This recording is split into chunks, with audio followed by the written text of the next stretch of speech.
Nellore police sub డివిజన్లోని నెల్లూరు, గూడూరు, కావలి తదితర railway స్టేషన్లలో జరిగిన రైలు దొంగతనాల కేసుల్లో దర్యాప్తులో భాగంగా రైలు తనిఖీ చేయగా నెల్లూరులో జనశతాబ్ది రైల్లో అనుమానంగా తిరుగుతున్న ఓ వ్యక్తిని రైల్వే డీఎస్పీ అదుపులోకి తీసుకున్నారు. ఈ సందర్భంగా అతన్ని ప్రశ్నించగా ఇతను పాత నేరస్తుడని, గతంలో ఇతనిపై హైదరాబాద్, విజయవాడ, కర్నూలు, నంద్యాల, తిరుపతి రైల్వే స్టేషన్లలో దొంగతనాలకు సంబంధించి 10 కేసుల్లో నేరస్తుడుగా ఉన్నాడని తెలిసింది. ముద్దాయి నుండి 2 సెల్ ఫోన్లు, 2 ల్యాప్టాప్లు, 143 గ్రాముల బంగారం, మొత్తం సుమారు 12 లక్షల రూపాయల విలువ చేసే సొత్తును రికవరీ చేశామని డీఎస్పీ తెలియజేశారు.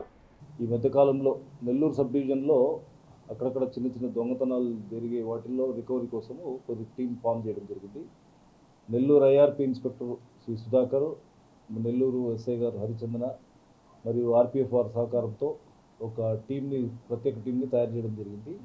వాళ్ళు ఈ మధ్యలో జరిగిన కావలి, నెల్లూరు, గూడూరు పోలీస్ స్టేషన్లలోని మిగతా క్రైమ్స్ని, దొంగతనాలు జరిగిన క్రైమ్స్ని, వాటికి సంబంధించిన వివరాలను సేకరించి వచ్చిపోయే ట్రైన్స్ని, ప్లాట్ఫామ్స్లో చెక్ చేయడం జరిగింది.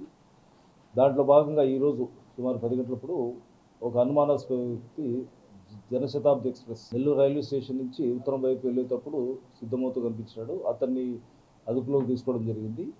అతన్ని విచారించగా అతని ఫోటో అతని ద్వారా అతను ఇంతకుముందు ఓల్డ్ రైల్వే అఫెండర్గా తెలిసింది. ఇతని మీద ఇంతకుముందు గతంలో హైదరాబాద్లో, నంద్యాల, కర్నూలు, విజయవాడ మరియు తిరుపతిలో ఇతని మీద ఈ ఓల్డ్ కేసెస్ ఉన్నాయి, రైల్వే అఫెన్సెస్ కేసెసే. ఇతని నుంచి సుమారుగా ఒక 2 ల్యాప్టాప్స్, అంటే ఈ మధ్యలో గూడూరులో జరిగిన 2 ల్యాప్టాప్స్ దొంగతనం జరిగింది. దాంట్లో భాగంగా ఆ 2 ల్యాప్టాప్స్ని సుమారు 143 గ్రాముల గోల్డ్, దీంట్లో ఒక లాంగ్ చైను, ఒక చెవి రింగులు, ఉంగరాలు, ఒక సాదా చైను, ఒక బేబీ బంగారు గొలుసులు, ఈ మంగళసూత్రం ఒకటి, ఈ చైన్, బంగారు చైన్స్, మొత్తం ఈ 2 ల్యాప్టాప్లు, 2 మొబైల్ ఫోన్స్, మొత్తం 143 గ్రాముల వస్తువులు స్వాధీనం చేసుకోవడం జరిగింది. వీటిని చెక్ చేయగా ఈ గూడూరులో సంబంధించిన 4 కేసుల్లో, కావలికి సంబంధించిన 1 కేసు, మళ్ళీ నెల్లూరు సంబంధించిన 2 కేసెస్, మొత్తం 7 కేసెస్. రైల్వే రన్నింగ్ ట్రైన్స్లో బ్యాగ్ లిఫ్టింగ్ మరియు ఇతర దొంగతనాలు చేసుకుంటూ పోతాడు. వీడు మామూలు ఫిజికల్లీ హ్యాండిక్యాప్డ్గా రైల్ ప్రయాణం టికెట్ తీసుకుంటాడు. ఫిజికల్లీ హ్యాండిక్యాప్డ్గా వికలాంగుల భోగి లేదా జనరల్ భోగిలో ఎక్కేసి అతను చూసి ఏసీ కోచుల్లో ప్రవేశించి అక్కడ నైట్ టైం నిద్రపోయే ప్రయాణికుల వద్ద నుంచి బ్యాగులు మరియు ఇతర విలువైన వస్తువుల్ని దొంగతనం చేయడం.